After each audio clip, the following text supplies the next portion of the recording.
नमस्कार प्यारे बच्चों, आप सभी का स्वागत है, अभिनंदन है। आशा करता हूँ आप सब एकदम बेहतरीन होंगे। और आप सब कैसे हैं यह तो कमेंट में करके ही बता सकते हैं। और जैसा कि आप जानते हैं, बिहार शिक्षक भर्ती के लिए एक बेहतरीन सीरीज चल रही है टीजीटी पीजीटी के लिए। आज की क्लास में ज्योग्राफी के बेहतरीन प्रश्न कराने वाले हैं। तो चलिए बिना देरी किए, वक्त गवाए, क्लास को स्टार्ट करते हैं। आज का ये पहला क्वेश्चन, महाद्वीपीय जल सीमा तथा गर्त समुद्र मैदान के बीच फैले क्षेत्र को के रूप में जाना जाता है। महाद्वीपीय ढाल, निमग्न द्वीप, गंभीर या मध्य महासागर। तो महाद्वीपीय ढाल के रूप में जाना जाता है। नेक्स्ट, मानव भूगोल के संस्थापक के रूप में सार्वभौमिक रूप से किसे स्वीकृति किया गया है? मार्को पोलो, डेविस, दोकुचेव या फिर रैडजेल। तो इसका सही ऑप्शन होगा बाबू रैडजेल। यदि आप थ्योरी की क्लास किए होंगे तो आपको पता होगा कि मानव भूगोल के जनक रैडजेल को माना जाता है। नेक्स्ट, अगला क्वेश्चन, औसतन रूप से पृथ्वी के आंतरिक भाग का घनत्व कितना है? तो बाबू इसका 5.5 होता है, यानी आपका option number C. Next question का जवाब दीजिए। टेलीग्राफ पठार स्थित है उत्तरी प्रशांत महासागर में, उत्तरी अंध महासागर में, दक्षिणी अंत महासागर में या फिर दक्षिणी हिंद महासागर में। तो इसका सही ऑप्शन होगा बच्चों उत्तरी अंध महासागर। अंध महासागर अटलांटिक महासागर को कहा जाता है। नेक्स्ट क्वेश्चन का जवाब दीजिए। निम्नलिखित में से कौन सा सागर सबसे कम गहरा है? उत्तरी सागर, काला सागर, पीत सागर या फिर बाल्टी सागर। तो इसका सही ऑप्शन होगा बाबू पीत सागर। नेक्स्ट, कौन सा समुद्र जापान को कोरियाई प्रायद्वीप से अलग करता है? ओखोटक सागर, जापान सागर, पूर्वी चीन सागर, उपयुक्त में से एक से अधिक। तो इसका सही ऑप्शन होगा बाबू जापान का सागर। हिंद महासागर की औसत गहराई है 3000 मीटर, 6000 मीटर, 4000 मीटर या फिर 2000 मीटर। तो इसका सही ऑप्शन होगा बच्चों 4000 मीटर। हिंद महासागर की औसत गहराई लगभग 3741 मीटर है, जो कि दिए गए विकल्पों में बाबू 4000 मीटर नज़दीक है, इसलिए इसका सही ऑप्शन 4000 मीटर होगा। इसका 60% भाग 4000 से 6000 मीटर गहरा गंभीर सागरी मैदान है। चलिए नेक्स्ट क्वेश्चन का जवाब दीजिए। पृथ्वी पर खारे जल और मृदु जल का अनुपात है 9/1, 95/0.5, 9.8/0.2, 9.7/0.3। तो इसका सही ऑप्शन होगा बाबू ऑप्शन नंबर डी 9.7/0.3। चलिए नेक्स्ट क्वेश्चन, समुद्र अधस्थल के प्रसार का सिद्धांत प्रस्तावित किया गया किसके द्वारा? होम्स डेविस के द्वारा, वेगनर होम्स के द्वारा, हेस डाइटस के द्वारा, एयरी एवं प्रैट के द्वारा। तो इसका सही ऑप्शन होगा बाबू हेस एवं डाइटस द्वारा। समुद्र अधस्थल के प्रसार का सिद्धांत हेस एवं डाइटस द्वारा 1960 के दशक में प्रस्तावित किया गया था। चलिए नेक्स्ट क्वेश्चन का जवाब दीजिए फटा से। प्रशांत महासागर के माध्यम से आर्कटिक महासागर से जुड़ा हुआ है मैजेलन जल संधि, हवाई द्वीप समूह या फिर बेरिंग जल संधि या फिर इंडोनेशियाई द्वीप समूह। तो इसका सही ऑप्शन होगा बाबू बेरिंग जल संधि। अलेक्जेंडर वान हम्बोल्ट का नाम किस जलधारा से जुड़ा है? इसका क्या ऑप्शन होगा बाबू पेरू की धारा से या फिर एल नीनो की धारा से या फिर कैलिफोर्निया की धारा से या फिर अलास्का की धारा से। तो इसका सही ऑप्शन होगा बाबू पेरू की जलधारा। पेरू की जलधारा अलेक्जेंडर वान हम्बोल्ट के नाम से जुड़ा हुआ है। नेक्स्ट क्वेश्चन के जवाब दीजिए फटाफट। अटलांटिक महासागर का आकार क्या है? यानी अटलांटिक महासागर किस आकार का है? एस आकार का, भी आकार का, ओ आकार का या फिर यू आकार का। तो इसका सही ऑप्शन होगा बाबू यस आकार का। बच्चों नेक्स्ट क्वेश्चन के जवाब दीजिए। खोज का महान युग की कालावधि के बाद शुरू हुई थी 19वीं सदी, 17वीं सदी, 15वीं सदी या फिर 18वीं सदी। तो इसका सही ऑप्शन होगा 15वीं सदी। 15वीं सदी के बाद बच्चों खोज का युग प्रारंभ हुआ था। नेक्स्ट क्वेश्चन, इतिहास के भौगोलिक धूराग्रह की संकल्पना किसने प्रतिपादित की थी? ऑप्शन हैल्फोर्ड जे मैकिंडर, पैंक, ब्रूस या फिर क्रोपोटनिक। तो इसका सही ऑप्शन होगा बाबू हैल्फोर्ड जे मैकिंडर, ऑप्शन नंबर ए। चलिए नेक्स्ट का जवाब दीजिए।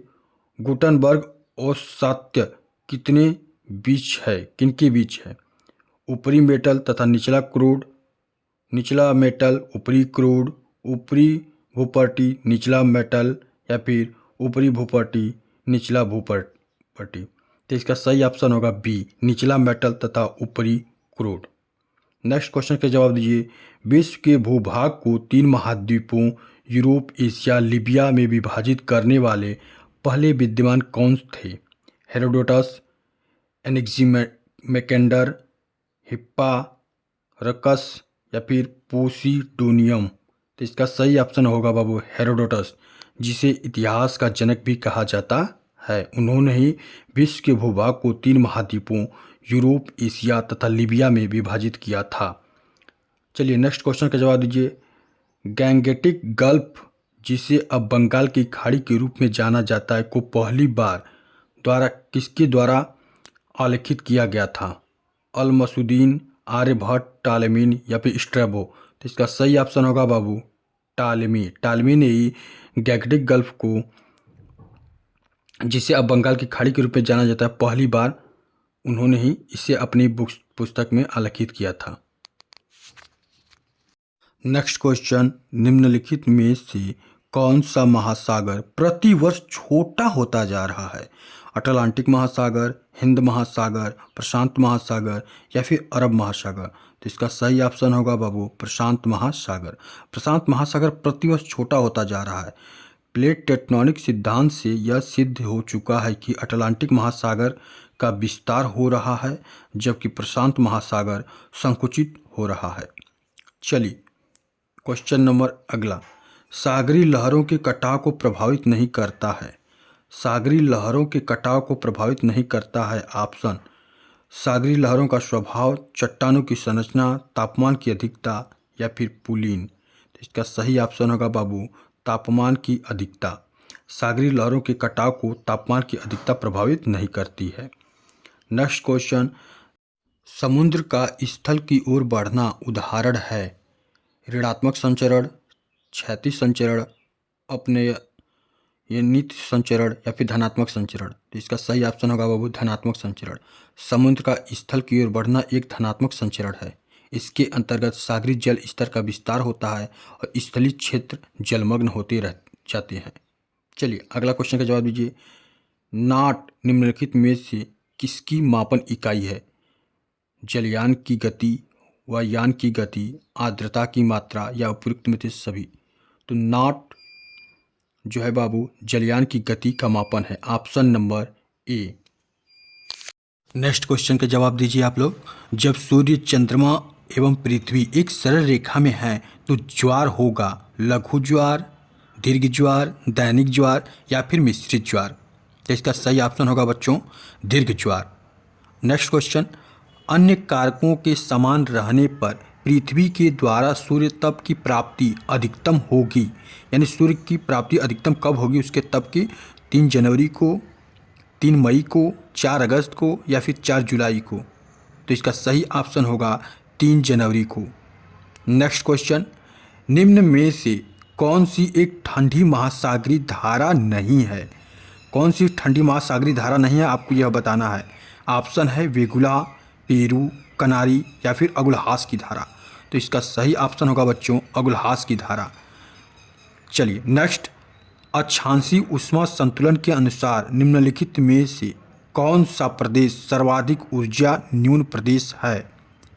ऑप्शन है आपका दोनों गोलार्धों में 30 डिग्री से 70 डिग्री अक्षांशों के बीच, केवल 70 डिग्री उत्तरी से 90 डिग्री उत्तरी अक्षांशों के बीच, या फिर केवल 80 डिग्री दक्षिण से 90 डिग्री उत्तरी अक्षांशों के बीच, या फिर दोनों गोलार्धों में 80 डिग्री से 90 डिग्री अक्षांशों के बीच। तो इसका सही ऑप्शन होगा सी, केवल 80 डिग्री दक्षिण से 90 डिग्री उत्तरी अक्षांशों के बीच। नेक्स्ट क्वेश्चन, निम्न स्थल रूपों में से कौन सा पवन द्वारा विकसित नहीं है? कौन सा पवन द्वारा विकसित नहीं होता है? पहला ऑप्शन है जूजेन, इंसेलबर्ग, अरेत या फिर यारडंग। इसका सही ऑप्शन होगा वो अरेत। बाकी सभी जो हैं पवनों के द्वारा निर्मित आकृतियां हैं। नेक्स्ट क्वेश्चन, तरंग गति की दिशा में कौन सी भूकंपीय तरंग समकोण पर कंपन उत्पन्न करती है? यस तरंग, लव तरंग, पी तरंग, रेलवे तरंग। तो इसका सही ऑप्शन होगा बाबू यस तरंग। यस तरंग भूकंपीय तरंग समकोण पर कंपन उत्पन्न करती है। नेक्स्ट क्वेश्चन, 1919 में पृथ्वी की उत्पत्ति की व्याख्या करने के लिए ज्वारीय परिकल्पना को किसने प्रतिपादित किया था?